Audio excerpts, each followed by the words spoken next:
बोलो श्री प्राणनाथ प्यारे की जय। बोलो श्री सतगुरु महाराज की जय। वांगमय स्वरूप की जय। प्रणाम जी सुंदर साथ जी। श्री सिंधी मंथन 54th डे, 54वां दिन।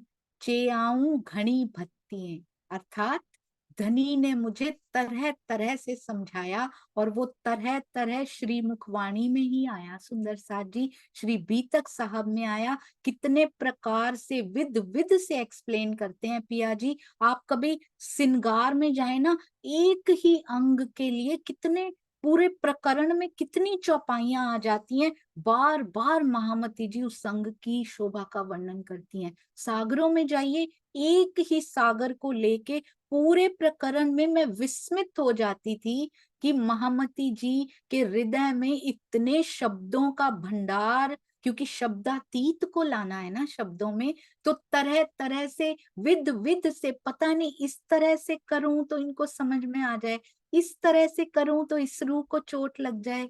कैसे प्रयास करती हैं वो, क्योंकि और फिर भी बार बार कहती हैं कि ये मैंने क्या कर दिया। वर्णन करती हैं, पता है एक जगह आता है सुंदर साथ जी, कहती हैं रूहों के तन में, वहां पर परम धाम में रोम नहीं है, इतना सुंदर है कि उसमें रोम की भी जगह नहीं है। और फिर उसके बाद कहती पता है कैसा है, रूहों का तन कैसा है, अगली चौपाई में बोलती है कि जैसे हीरा होता है ना, बिल्कुल स्मूथ, उसमें रोम नहीं होते हीरे में, कहते हैं बिल्कुल हीरे नगों जैसा तन चमकता हुआ रूहों का है वहां पे। और फिर अगली ही चौपाई में कहती ये मैंने कहाँ से तुलना कर दी, ये मैंने क्या कर दिया जो हीरे से तुलना कर दी। पर मैं कहाँ से शब्द लेके आऊं, मैं कैसे तुमको बताऊं, कैसे एक्सप्लेन करूं कि तुम वहां कैसी दिखती हो। जाओ ना चितवन के थ्रू देख कर आओ ना अपने मूल स्वरूप को, कि तुम वहां दिखती कैसी हो। इस यहाँ भाषा में ऐसे शब्द ही नहीं बने हुए जिसमें मैं एक्सप्लेन करूं जो मैंने देखा है।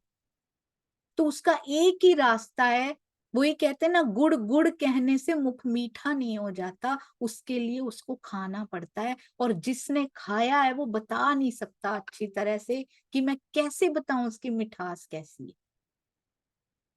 और स्वामी जी की एक चर्चा मैंने सुनी, वो कहते हैं जिसने खाया है उसको बताना भी नहीं चाहिए कि मैंने खाया है, उसको बस ये बताना है कि गुड़ ऐसा होता है, ऐसा होता है, तुम भी खा कर देखो। पर कभी नहीं कहना कि मैंने भी खाया है, क्योंकि बताना नहीं है ये कि मेरे अंदर क्या बीत रही है।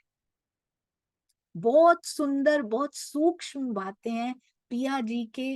पिया जी के दिल के रहस्य, उस तह तक पहुंच जाना कुछ आसान नहीं होता सुंदर सा जी। बहुत बहुत कठिन राह ये होती है, अति सुंदर। आइए चलते हैं स्वामी जी के शब्दों में, उन्हीं के टीका में जो भेद खोल खोल के पिया जी ने रखे हैं, आइए उनकी तरफ चलते हैं। श्री सिंधी हर साहब ही है सुंदर सा जी, मेरे साहिब की नासिका।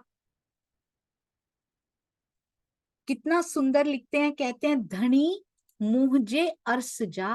अर्श के मेरे पिया जी, मुझे ये शब्द बहुत सुंदर लगते हैं सुंदर सा जी। धनी मुझे अर्स जा, चुआ मुंह हेकली, जो हाल ये हमने कल किया था कि मुझे अकेली का यहाँ हाल क्या हो रहा है आपको नहीं पता।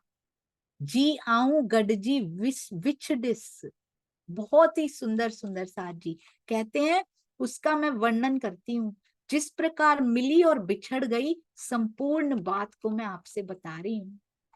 ये क्यों बताया है सुंदर साथ जी, पिया जी ने किया, इंद्रावती जी के ऊपर हुआ, उनके अंदर धनी जी हैं, आपस की उनकी बातें हैं, क्या जरूरत है बताने की।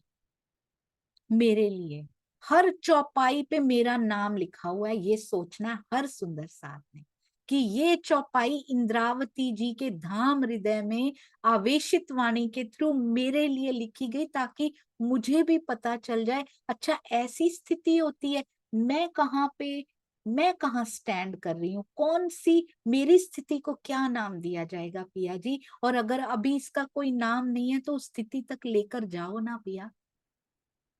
जो जो इंद्रावती सखी के साथ घटित हो रहा है, हमें ऐसा क्या करना है उस सांचे में फिट होने के लिए, क्या करना है हमें। आऊं हुईस धनी जे कदमों, कहते हैं जब मैं आपके कदमों में आई, तड़े संग ना सांगाए, तो मैंने उस संग की पहचान नहीं की, मुझे नहीं पता लगा कि मेरी आपसे संग मतलब निस्बत होती है, मैंने उस निस्बत की पहचान नहीं की। कहाँ की बात कर रहे हैं? धनी श्री देवचंद्र जी को पहचाना नहीं उन्होंने। कहते हैं मेरे प्राण प्रियतम, जब मैं आपके चरणों में सर्वप्रथम पहुंची, तड़े संग ना सांगाए, उस समय आपके प्रति अपनी मूल संबंध की मुझे कोई पहचान नहीं थी। केवल मुझे पता था हाँ मेरे सतगुरु हैं, अखंड की बातें बताते हैं, पर अंदर बैठे को उससे अपने संबंध को, उस गाढ़ेपन को, संबंध, मूल संबंध को मैं नहीं पहचान पाई थी। चेआऊ घनी भत्ती है, जो अभी हमने पढ़ा, पण थियम ना सांजाए, वो सिंधी कितनी मीठी है सुंदर साथ जी। कहते हैं चियाऊ घनी भत्ती है, बड़ी तरह से, घनी भांत से आपने मुझे समझाने की कोशिश भी की, पण थियम ना समझाए, पर मैं किसी भी तरह से समझ नहीं पाई।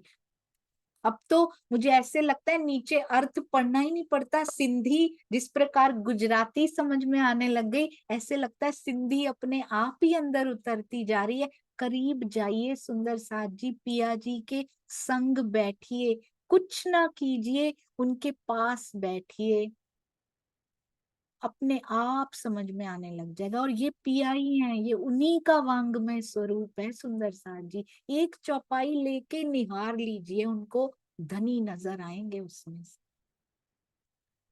कहते हैं उस समय जब मैं आई थी मुझे कोई पहचान नहीं थी, आपने मुझे तरह तरह से समझाया, आपने आपने मुझे तरह तरह से समझाया। मुझे अभी तक पता नहीं था कि शेयर नहीं हो रही है सुंदर साथ जी, मैं अभी करती हूँ। तो ये चौपाई मैंने अभी पढ़ी, आऊं हुईस धनी जे कदमों, तड़े संग ना सांगाए। मैं जब आपके पहले, जब मैं सर्वप्रथम आपके कदमों में आई थी, तो मुझे आपसे निस्बत की कोई पहचान नहीं थी। चेआऊ घनी भत्ती हैं, आपने घनी प्रकार से, बहुत प्रकार से मुझे विद विद प्रयास किए मुझे समझाने के, पर थियम ना सांझाए, पर मैं नहीं समझ पाई। आपके प्रति कहते कोई पहचान नहीं, मुझे तरह तरह से समझाया पर मुझे नहीं पहचान हो पाई। देवचंद्र जी कितने विद विद प्रकार से धनी उनके अंदर से समझाते हैं, पर उनको ये भी बताते हैं सुंदर साथ जी कि ये लीला अब तुम्हारे तन से होने वाली है। उनको तब भी ये समझ नहीं आती, क्यों? क्योंकि पिया का हुक्म नहीं है अभी। ये उस समय का प्रसंग है जब श्री मिहिर राज जी सदगुरु धनी श्री देवचंद्र जी के चरणों में गए थे। हफ्सा से पहले श्री मिहिर राज जी को सदगुरु धनी श्री देवचंद्र जी के अंदर, हफ्सा से पहले कौन से साल में सुंदर साथ जी हफ्सा में गए थे, आपको याद है? 1700 कौन से वर्ष में हफ्सा में थे? बहुत सुंदर जी, कुसुम आंटी, कुसुम आंटी प्रणाम जी। राम जी 1715 में। 1715 में ही श्री मुखवाणी उतरी थी, है ना जी? हाँ जी। बहुत स्टार्ट। सुंदर। हाँ जी, 6 महीने विरहा और 6 महीने वाणी उतरी वहां पे, अति सुंदर। 1715 में विरहा में, विरहा में थे और वाणी उतरी। उससे पहले 1712 में श्री देवचंद्र जी ने अपने तन का त्याग कर दिया था, यानी वो 3 साल जो बीच में रहे तब भी उनको पहचान नहीं थी। तो मिहिर राज जी को सदगुरु धनी श्री देवचंद्र जी के अंदर विराजमान युगल स्वरूप की वास्तविक पहचान नहीं थी। पहचान तो थी कि ये मेरे सतगुरु हैं, ये पार की बानी सुनाते हैं, पर वास्तविक मतलब इन्हीं के अंदर धनी की बैठक है। उनको ये भी पता है कि वो परम धाम के 25 पक्ष देखते हैं, वो धनी के दीदार भी करते हैं, ये पता है उनको सारा। तभी तो कहते हैं आप देखते हो मैं क्यों नहीं देख पाता, तो फिर अपने विकारों को निकालने की कोशिश करते, पर ये पहचान नहीं थी कि इनके अंदर ही विराजमान पिया जी हैं। भले ही उन्होंने बालबाई जी के सामने उन्हें धामधनी मान लिया हो। श्री मुखवाणी के किरंतन प्रकरण 75 चौपाई 1 में ये कथन इस प्रकार है, मेरे धनी धाम के दुल्हा मैं कर ना सकी पहचान। इसमें धनी धाम उन्होंने बोला है, पर उनको ये पता नहीं है कि इनके अंदर विराजमान पिया जी हैं। सो मैं रोऊं याद कर कर जो मारे हेत के बान, मेरे धनी धाम के दूल्हा मैं कर ना सकी पहचान। ये वैसे भी जब लिखा गया है ना सुंदर साथ जी, तब तक उनको धनी धाम की पहचान हो चुकी है। कल ही हमने किया था, जब नाम धराए जा चुके हैं तो क्या कहा जाएगा, रास में भी नाम यही लिए जाएंगे, जब नाम नहीं थे तब भी यही लिए जाएंगे। तो यहाँ भी अब उनको पहचान हो चुकी है, क्योंकि हबसा की घटना घटित हो चुकी है, तो अब उनको धनी धाम से ही संबोधित कर रहे हैं, मेरे धनी धाम के दूल्हा मैं कर ना सकी पहचान, सो मैं रोऊं याद कर कर जो मारे हेत के बान। अति सुंदर। तडे धनिये मुंह के चयो, जे ब जन्यू आईन। एक एक करके पढ़ेंगे सुंदर साथ जी, ये देखिए। कहते हैं तडे धनिये मुंह के चयो। पूरी सिंधी समझ नहीं आने लगी है सुंदर साथ जी, थोड़ी थोड़ी समझ में आती है। उस समय धामधनी ने मुझसे कहा, क्या कहा, मुंह के चयो, मुझसे कहा, जे ब जन्यू आईन, कि इस खेल में बे बे और ब एक ही होता है, दो, यानी के दो जो आत्माएं यहाँ पर है ना स्पेशल वाली, कौन है, ये देखिए। इस खेल में परम धाम की दो प्रमुख सखियां आई हैं, आईन, वो आई हैं यहाँ पे, कौन कौन सी, साकुंडल और साकुमार। खिले थ्यू, खिले हुए हैं वहां पे, उनके चेहरे खिले हुए हैं, ये बता रहे हैं। खिले थ्यू नहारे रांद अडा, वो इस खेल, रांद होता है खेल, थोड़े थोड़े शब्द हम रख लेंगे पास में ताकि जोड़ने में इजी हो जाता है। तो उनके जो इस खेल में है ना, चेहरे उनके कैसे हैं, बहुत खुश हैं वो यहाँ पे, इसीलिए उनके वहां पे चेहरे खिले हुए हैं। तांजे सांगाइन, तो उनको सांगा मतलब पहचान करानी है, संग होता है निस्बत, सांगा होता है पहचान, तो उनको जगाना है, उनको पहचान करानी है। कहते हैं वो इस खेल को देख के हंस रही हैं, उन्हें किसी तरह से भी जगाना है। वो प्रमुख सखियां हैं, सिरदार सखियां हैं। परम धाम की ये दो सखियां शाकुंडल और शाकुमार हैं, जिन्हें लीला रूप में प्रमुख सरदार कहा गया है। परम धाम की एक दिली वाहिदत में सामान्य और प्रमुख शब्दों जैसा अस्तित्व मूलतः है ही नहीं। यानी कि कितना सुंदर ये एक्सप्लेन किया आपने, देखा ये लाइन ऐसे नहीं पढ़नी सुंदर साथ जी, इसको सोचना है कि ये इसका क्या अर्थ था यहाँ लिखने का, वाई स्वामी जी ने क्यों लिख दिया, ये तो पता है हमें, परम धाम में तो नहीं होता ऐसा, बट वाई हियर, इसका पर्पस है सुंदर साथ जी। इसका पर्पस क्या है कि ये जो प्रमुख सखियां हैं, ये परम धाम में प्रमुख नहीं है। परम धाम में कोई प्रमुख नहीं होता। परम धाम में राज्य और श्यामा जी में कोई भेद नहीं होता, श्यामा जी सखियों में कोई भेद नहीं होता, सखियों खूब खुशहालियों में कोई भेद नहीं होता, खूब खुशहालियों पशु पंखियों में कोई भेद नहीं होता। सारे पशु पंखी और वनों में और फूलों में, नगों में, खंभों में, नदियों में, पहाड़ों में, किसी में कोई भेद नहीं होता। पुखराज पर्वत में कहीं भेद नहीं होता सुंदर साथ जी। तो वहां पर तो सब राज्य की हृदय स्वरूपा, सब राज्य के हृदय के अंग मारिफत हकीकत रूप में लीला करता हुआ, तो प्रमुख कहाँ हो सकती है, यहाँ हो सकती है। तो कहते ये खेल की बात की गई है, इसलिए उन्होंने यहाँ खेल लिखा है सुंदर साथ जी। इस खेल को देखकर हंस रही हैं, इस खेल में क्यों लिख दिया, परम धाम की दो प्रमुख सखियां कोई नहीं है, परम धाम की सारी सखियां ही प्रमुख हैं, पर इस खेल में वो प्रमुख रहेंगी, इसलिए ये एक्सप्लेन किया। एक एक शब्द को ऐसे ही नहीं पढ़ जाना, उसका क्या पर्पस है, यहाँ पे इस बात का क्या कनेक्शन बनता है। परम धाम में सामान्य और प्रमुख नहीं होता, यहाँ पर प्रमुख होता है, क्योंकि जैसी जैसी करनी, करनी माफक कृपा यहाँ होता है, वहां पर तो कृपा ही कृपा है सुंदर साथ जी, सुख ही सुख, मेहर ही मेहर बरसती है वहां पे तो यहाँ पे ऐसी करनी करनी है हमने। रू अल्लाए ई चयो, चयो मतलब क्या होता है, कहना। तो रू अल्लाह जी ने क्या कहा, रू अल्लाह जी कौन है, देवचंद्र जी, धनी श्री देवचंद्र जी। रू अल्लाए ई चयो, पाण नहारे कढ़ियू तिन, कहते उनको काट कर निकालना है, इनको निकालना है आपने। पाण से नहारे ना कडिन। तो कहते हैं आओ हुइस गाल में इन, ये गल मेरे दिल में आती थी कि उन्होंने क्यों नहीं कट दिया उनको, उन्होंने क्यों नहीं निकाल दिया, मुझे क्यों कह रहे हैं। बहुत सुंदर, कितनी मीठी बातें, अपने दिल की बातें बता रही हैं महामती जी कि मेरे दिल में ये आता था, मुझे ये बता रहे हैं तो खुद ही खोज के निकाल लेते, इनके अंदर तो पिया बैठे हैं, अब तो पता लग गया है। श्री श्यामा जी, श्री देवचंद्र जी ने मुझसे कहा कि तुम्हें इन्हें खोज कर निकालना है, नहारे कडियों तिन। मैं सदगुरु धनी श्री देवचंद्र जी की इस बात को सोचती रही।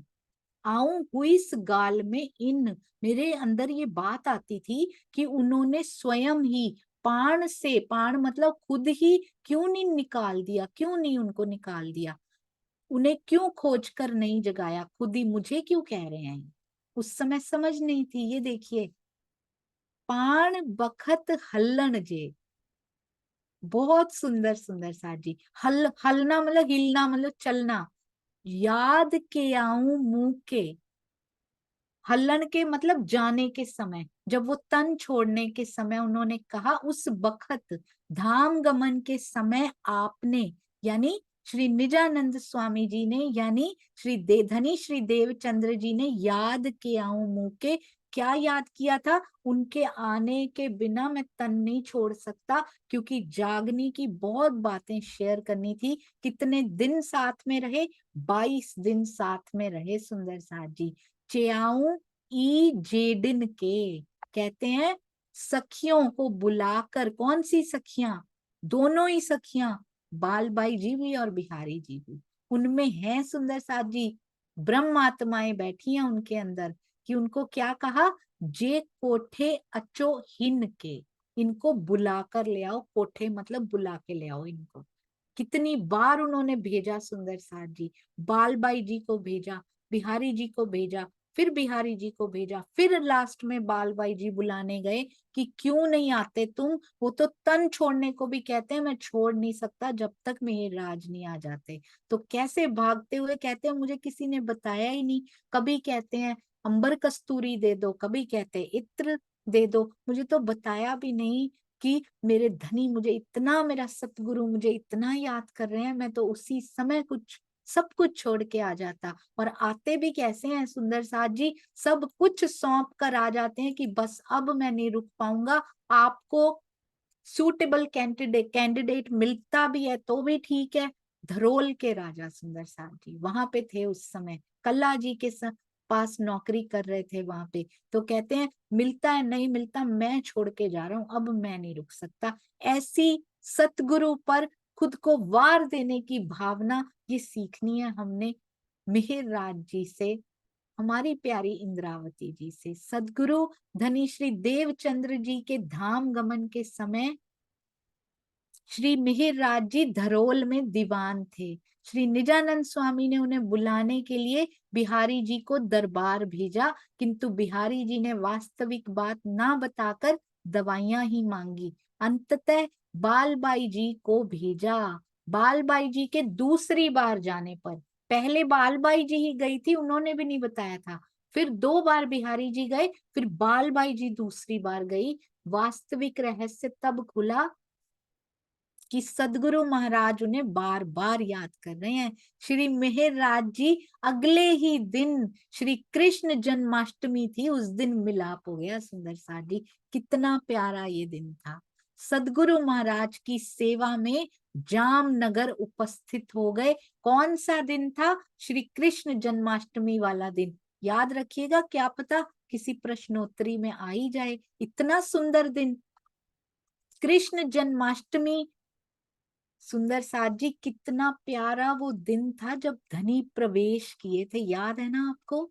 वो कारागार में फिर मेरे पिया का आवेश प्रवेश नहीं किया था, जब नंदघर कियो प्रवेश तब मेरे पिया जी प्रवेश किए थे। पर स्वामी जी के टीका में बहुत सुंदर लिखा है कि जब कारागार में प्रवेश हुए तब भी मेरे धनी की शक्ति, जो कि जोश है, वो उनमें प्रवेश हो चुका था उस समय, क्योंकि जोश को अगवानी करने के लिए आना पड़ता है सुंदर साथ। अच्छी आऊं पेरे लगी। श्री कृष्ण त्रिधा लीला को केवल श्री कृष्ण त्रिधा लीला मत समझिएगा, अंदर इतना कुछ पिया जी के दिल के गुज रहस्य उसमें है। यदि उनको ना पाया तो फिर कहीं ना कहीं वंचित रह जाएंगे। सुंदर सा जी, धनी ने जो जो नाम यहाँ पे लिए उनमें ना फंसिएगा कि ये नाम, आप इस नाम में आए थे तो हम उनको नमन नहीं करेंगे, आप इस नाम में आए थे तो नमन करेंगे। नहीं सुंदर सा जी, पिया को नमन ही करना है, किसी भी तन में आए हो, मेरे धनी ने लिया है वो। अच्छी आऊं पेरे लगी, तड़े मुंह के चियाऊं ई। कहते हैं आऊं, अब मैं आकर मैंने क्या किया, पेरे लगी, मैं उनके पैरों में लग गई। हो सुंदर साथ जी, पेरे लगी, कितने सुंदर शब्द हैं ये। कहते हैं मैं उनके चरणों में मैंने प्रणाम किया। तड़े मुंह के चियाऊं ई, यहाँ भी बीतक साहब पूरी देखिए समाई हुई है। चरणों लगे होंगे, इसको कह दिया सुंदर साथ, तब मैं चरणों लगी। कितने वर्षों के बाद आज चरणों में प्रणाम स्वीकार होगी उनकी, कितने वर्षों के बाद। और प्रॉपर बात होगी आज, बीच में दोनों के बीच में बैठ के अच्छे से बात होगी, क्योंकि 1703 के निकले हुए अरब के लिए तब प्रणाम और अच्छे से बात हुई होगी उनकी। सुंदर साथ जी, अंदर कितना विरहा इस समय होगा, जब 22 दिन तक बातें हुई होंगी, भीग गए होंगे अंदर तक। क्योंकि ये जो समय उनके उनके जीवन में आया, 9 साल के बाद ये समय उनके जीवन में आया है। आए थे बीच में प्रणाम करने, स्वीकार नहीं हुई, कोई बात नहीं हुई आपस में। तो 1703 की बातें हुई और आज 1712 में बात हो रही है आके। हमें सहज सुलभ सतगुरु मिल जाते हैं, हम प्रणाम कर लेते हैं, हम उसकी वैल्यू को नहीं समझते। सुंदर साथ जी, उसकी वैल्यू को इंद्रावती जी समझती हैं कि दूर रहना क्या होता है, सतगुरु से दूर रहना।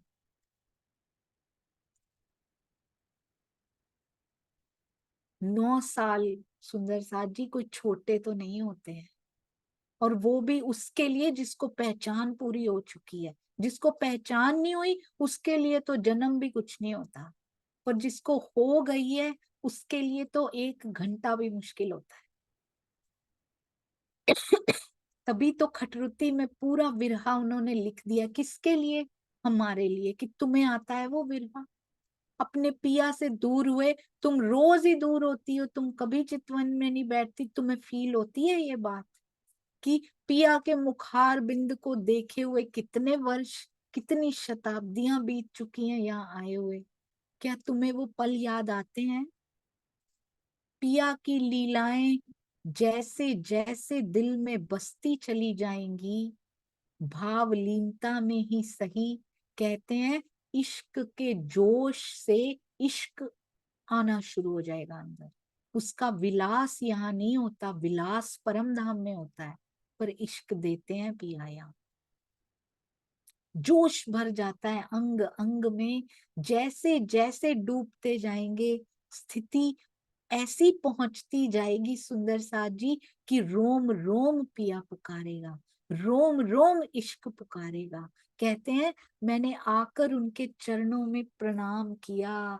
इसमें भी जब ये लिखा होगा सुंदर साथ जी, जब उनके हृदय से ये वाणी उतर रही होगी, ये चरण जब उतरा होगा, तो इंद्रावती के हृदय पे कैसा एहसास आया होगा। सोचिए कि मैं उनके चरणों में लगी, 9 साल के बाद मुझे ये सौभाग्य मिला कि मैं उनके चरणों में प्रणाम कर पाई आज। वाह राजी, इस पल में, इस पल पे पूरा जीवन वार दिया जाए तो वो भी कम है सुंदर साथ जी। ये वो इंद्रावती हैं जिन्होंने हमारे लिए खुद को होम कर दिया है, फिर भी वकील बन के हमारी खड़ी हुई है। क्या क्या नहीं सहा, उनके जीव ने क्या क्या नहीं सहा। आत्म तड़प रही है पिया से मिलने के लिए।